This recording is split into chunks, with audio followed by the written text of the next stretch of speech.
Yeah, because polar bears only eat meat. They're not like any other bear. They're the most predatory of all bears. I heard the most terrifying story of these explorers. They were on an icebreaker. They have a leak in their boat, and they have to literally get off the boat because the boat's sinking. Yeah. So they make their way to an ice raft, and they wait.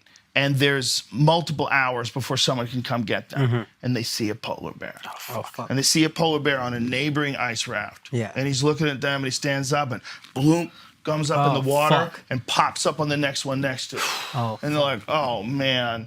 Boom, back in the water, pops up on the next one next to it until he's right next to them. He dives in the water, comes up onto their ice raft, takes one of the guys, grabs him, pulls him into the water, swims with him over to the other one, and starts eating him. Fuck. Right in front of those dudes.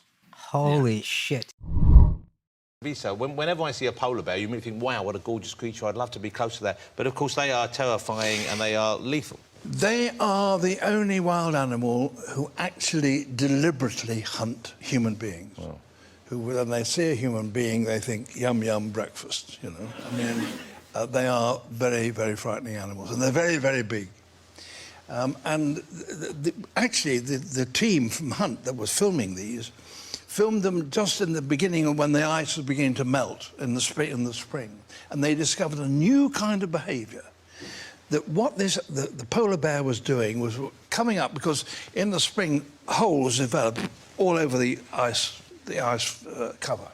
So the polar bear would stick its head out and it would spot a seal just over there, and you could see that it was noticing that there was another little blowhole over there, and then it would go down under the water and under the ice, swim under through the water and try and come up next door to where the seal was sitting, so it could grab it, see. And this, the team noticed, I think it was the first time, and they decided to try and film it.